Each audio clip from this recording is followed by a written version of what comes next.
Salam saudara, selamat datang di Pena Perak.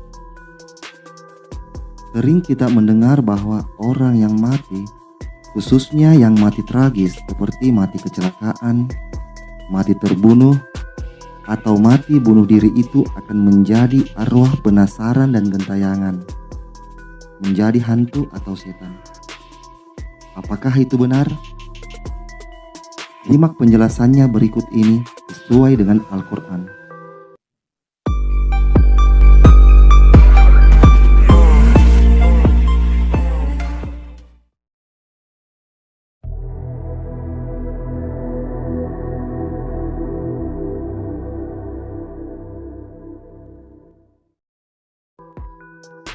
Sebelumnya, mari kita membahas dulu apa arti dari kata setan. Setan adalah sifat yang menggambarkan keadaan makhluk jahat, membangkang, tidak taat, suka maksiat, suka melawan aturan dan durhaka.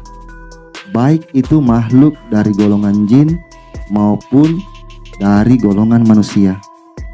Sesuai dengan ayat Al-Quran, dan demikianlah untuk setiap nabi kami menjadikan musuh yang terdiri dari setan-setan manusia dan jin. Dari ayat tersebut jelas bahwa setan itu terbagi menjadi dua golongan, yaitu setan jin dan setan manusia. Tapi di sini kita tidak akan membahas tentang setan manusia lebih detail karena definisinya sudah jelas. Tapi kita akan fokus membahas tentang setan jin. Perhatikan ayat ini. Dan ingatlah ketika kami berfirman kepada para malaikat, sujudlah kamu kepada Adam. Maka mereka pun sujud kecuali iblis. Dia adalah golongan jin. Maka dia mendurhakai perintah Tuhannya. Di ayat tersebutlah cikal bakal setan muncul. Dan orang yang pertama menjadi setan itu bernama iblis. Dan iblis inilah yang menjadi bapak pendiri partai golongan setan sedunia.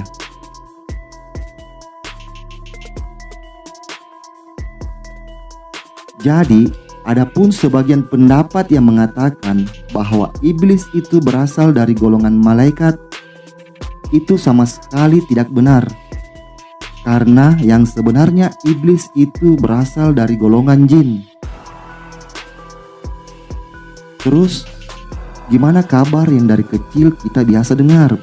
Kalau orang yang mati itu bisa menjadi setan. Apakah itu benar? Perhatikan ayat berikut ini. Allah memegang nyawa seseorang pada saat kematiannya, dan nyawa seseorang yang belum mati ketika dia tidur.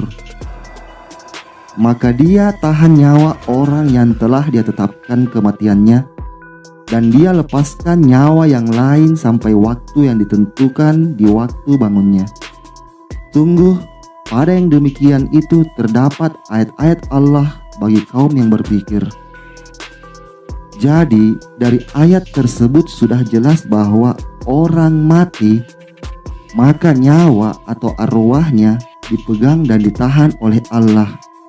Jadi sungguh tidak akan mungkin orang yang sudah mati itu arwahnya gentayangan dan menakut-nakuti manusia dalam bentuk setan.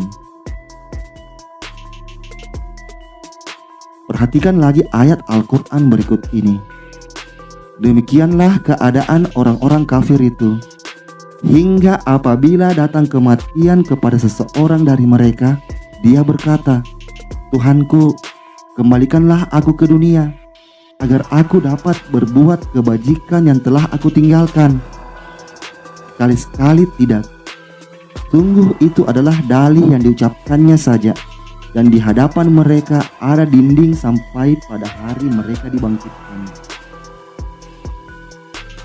Dari ayat tersebut sudah jelas bahwa orang yang mati itu tidak akan bisa kembali ke dunia, karena di hadapan mereka ada dinding sampai hari kebangkitan. Ibaratnya orang yang mati itu nyawanya atau arwahnya berada dalam penjara, maka tidak akan bisa ke dunia atau ke akhirat. Kalaupun Allah menghendaki orang yang mati itu hidup, maka Allah akan menghidupkannya kembali dalam wujud manusia, bukan dalam wujud hantu atau setan.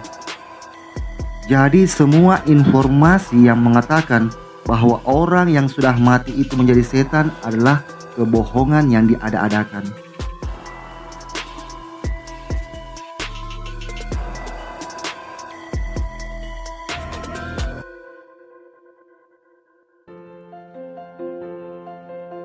Saudara-saudaraku, manakah yang lebih baik kita percayai dan ikuti?